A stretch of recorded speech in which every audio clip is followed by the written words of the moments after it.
Olá pessoal, vamos estudar o conceito de divergência para depois estudar o teorema da divergência, ok? Divergência. Então vamos lá.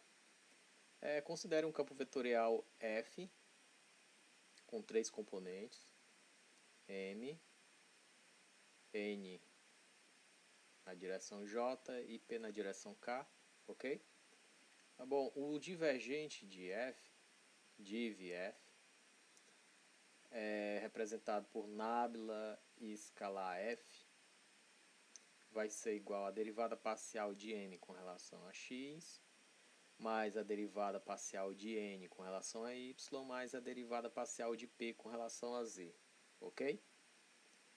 E ele mede exatamente a taxa de contração e expansão de um campo. Eu vou desenhar aqui um sistema de coordenadas com três eixos para representar esse campo no espaço, ok? Aqui eu tenho um eixo z, aqui eu tenho um eixo x e aqui y, beleza? Eu vou desenhar as linhas de campo com outra caneta aqui, com a caneta azul, apontando para o centro do sistema de coordenadas. Então eu tenho vetores aqui representando o campo vetorial, ok? Nessas linhas azuis aqui, com essas setas azuis. Então essas setas azuis aqui é o meu campo F, beleza? Bom, nesse caso você percebe que as linhas estão apontando para o centro, então a gente tem uma contração do campo vetorial, beleza? E aqui nesse caso a gente diz que o div F, div F é menor do que zero nessa situação, tá certo? A gente tem uma contração do campo vetorial. Vou escrever aqui, contração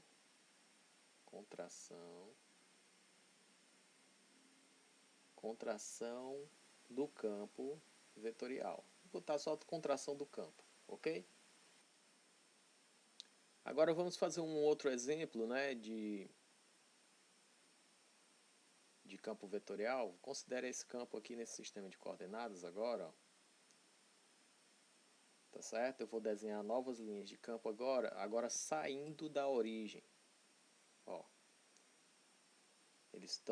Os vetores estão saindo da origem e indo em direção ao infinito. Ok? Estão se expandindo. Aqui você nota um campo vetorial em expansão. Beleza? Vou colocar aqui a letrinha F para representar o campo vetorial. Então o div F nesse caso aqui é positivo. Tá certo? Você tem uma taxa de expansão do campo vetorial. Expansão do campo. Vou colocar só a expansão do campo para a gente lembrar. E isso a gente observa bem na natureza, por exemplo, quando a gente tem partículas, né, vou colocar aqui um exemplo de expansão do campo, né, o cheiro do perfume, por exemplo, ok? O cheiro de um perfume é um exemplo de expansão de partículas no espaço, ok? O cheiro de um perfume é expansão das partículas do perfume, né? Ele está se expandindo no espaço, ele está saindo do seu corpo, indo em direção ao nariz de alguém, né? O seu perfume. Então, é uma tendência natural das partículas de perfume se expandir, entrar em expansão, ok? E um exemplo de contração, vou ter que colocar também, né? Tem que colocar também um exemplo de contração. Imagine, por exemplo, partículas de malha de ferro. Partículas de malha de ferro atraídas por um ímã, certo? Partículas de malha de ferro atraindo pelo ímã. E imagina que esse ímã está no centro do sistema de coordenadas. Então aqui a gente tem um exemplo de contração. Sempre atração representa contração e expansão, às vezes, quer dizer que está se afastando de algum ponto, ok? E agora a gente está hábil para estudar o teorema da divergência. Então vou colocar aqui o teorema da divergência. Então vamos lá. Eu vou escrever aqui teorema da divergência. Tá certo? A primeira condição para o teorema da divergência é que o nosso campo, né, o campo vetorial, é um campo, F é um campo vetorial, cujas componentes têm derivadas parciais,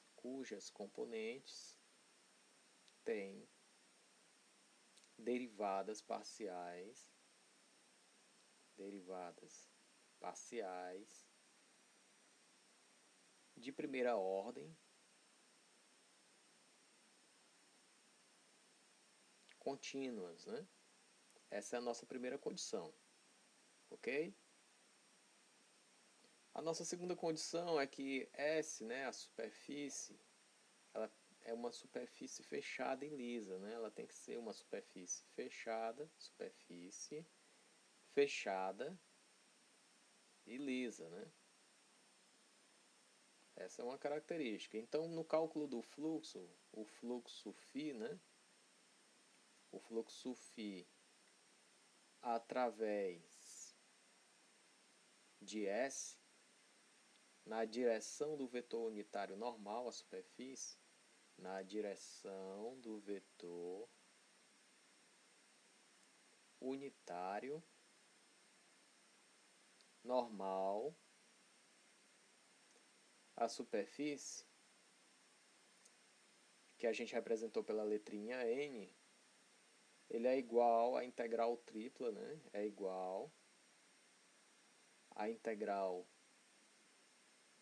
tripla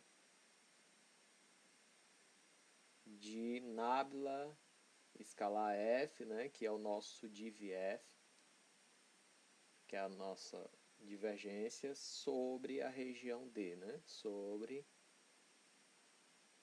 a região D, delimitada pela superfície, né? Delimitada pela superfície. Então vamos lá.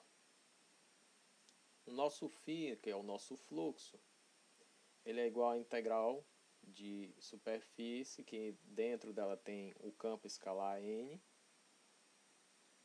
E aqui, do outro lado, a gente tem uma integral tripla sobre o domínio no espaço. Essa integral tripla está integrando a divergência de f. Ok? Então aqui eu tenho o cálculo do fluxo, que vai ser igual à integral tripla, né? A integral tripla da divergência sobre a divergência. Beleza? Então, esse é o nosso teorema da divergência.